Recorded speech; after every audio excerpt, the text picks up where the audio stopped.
Éternel, le matin tu entends ma voix. Le matin je me tourne vers toi et je regarde. Psaume chapitre 5, verset 4. Bonjour bien-aimés, c'est l'heure de la prière et de la repentance en ce samedi 5 juin 2025 matin. Prions ensemble. Seigneur Tout-Puissant, en ce nouveau matin, je viens à toi avec un cœur ouvert.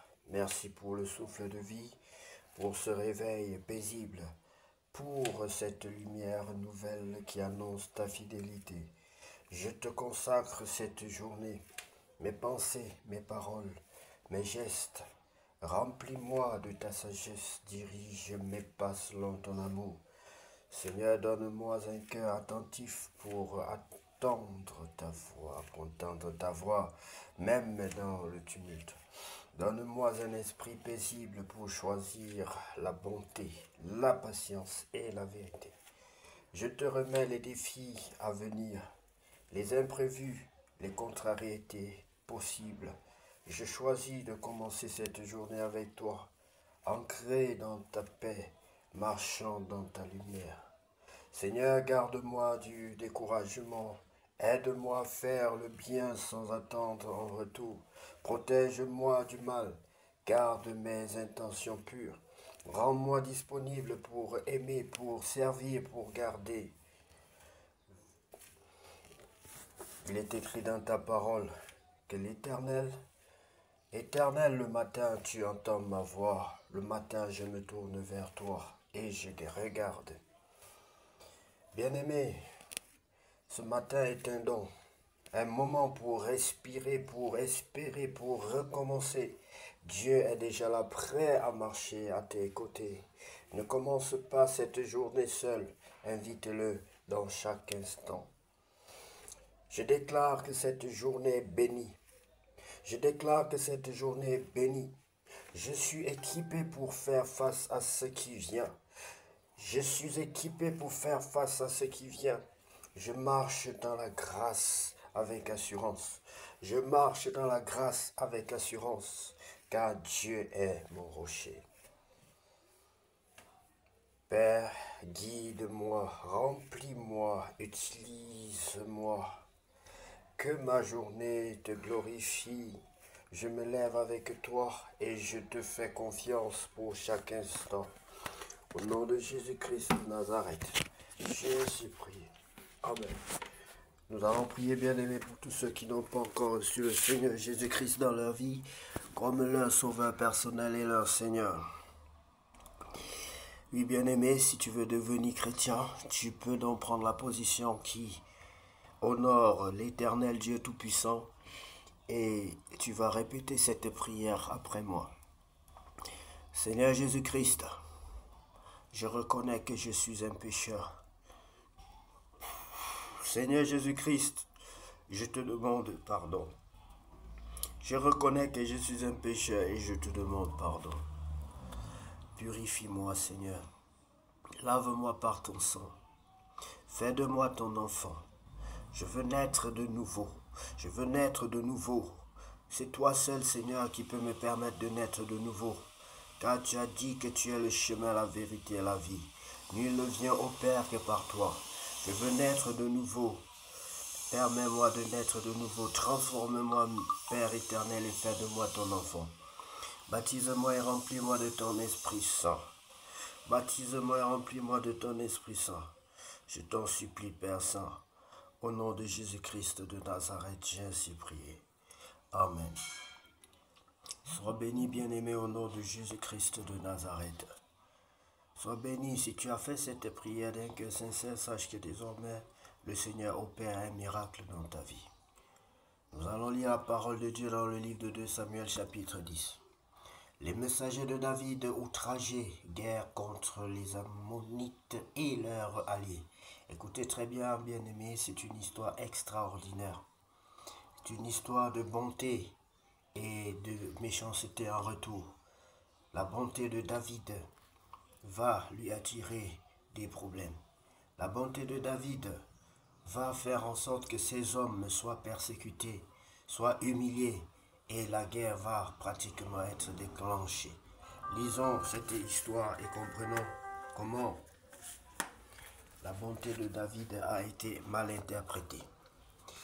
Après cela, le roi des fils d'Ammon mourut et Hanoum, son fils, régna à sa place. David dit, je montrerai de la bienveillance. David dit, je montrerai de la bienveillance. Lisez ça, bien-aimé, verset 2. David dit, je montrerai de la bienveillance à Hanoum, fils de Nachas, comme son père en a montré à mon égard. Et David envoya ses serviteurs pour le consoler. Il envoya ses serviteurs pour le consoler au sujet de son père. Lorsque les serviteurs de David arrivèrent dans le pays des fils d'Ammon, les chefs des fils d'Ammon dirent à Hanoun, leur maître, penses-tu que ce soit pour honorer ton père que David t'envoie des consolateurs? N'est-ce pas pour reconnaître et explorer la ville et pour la détruire qu'il envoie ses serviteurs auprès de toi? Alors Hanoun saisit les serviteurs de David, leur fit raser la moitié de la barbe et fit couper leurs habits par le milieu jusqu'au haut des cuisses. Puis il les congédia. David, qui fut informé, envoya des gens à leur rencontre, car ces hommes étaient dans une grande confusion.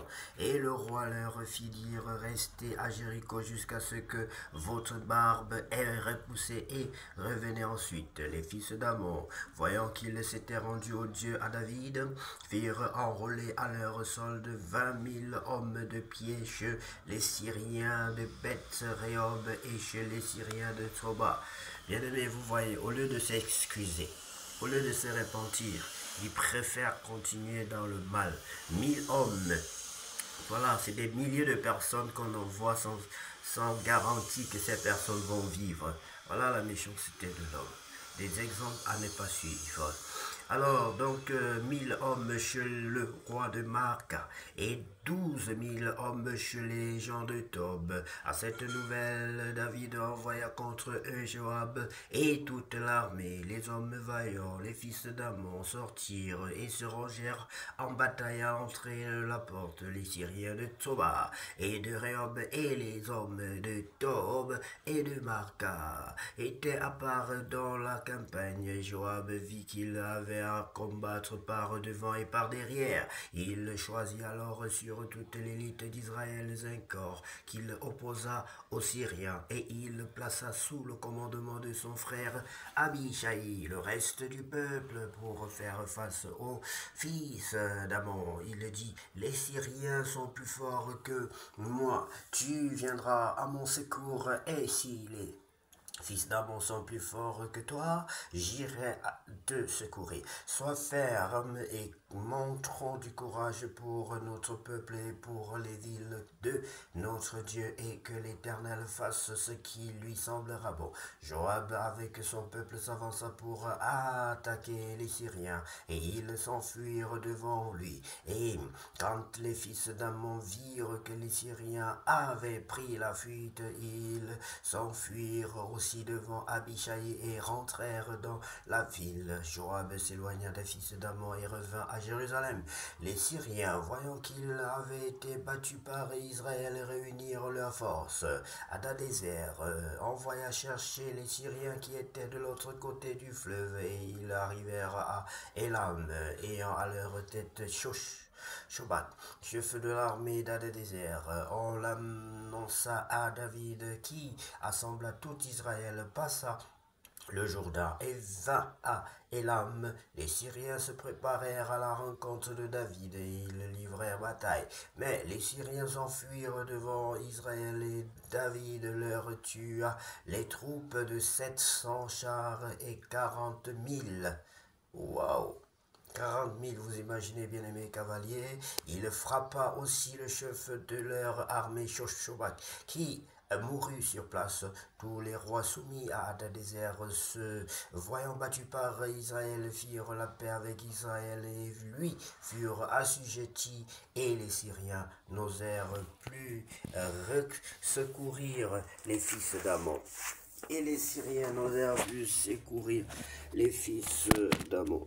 Vous voyez que Dieu est avec David jusqu'ici, bien aimé. Dieu combat pour lui et lui donne et l'aide à aller de victoire en victoire jusqu'au jour où il va pécher contre Dieu avec la femme d'Uri, avec la femme avec la femme d'Uri, bien-aimé. Le péché est une mauvaise chose. Ici, tout va bien encore pour David. Nous devons fuir le mal, bien-aimé. Nous devons fuir le mal. Bien-aimé, que Dieu vous bénisse et que cette journée soit la plus belle de toutes les journées que vous aurez vécues sur cette terre. Au nom puissant de Jésus-Christ de Nazareth, j'ai ainsi prié. Amen.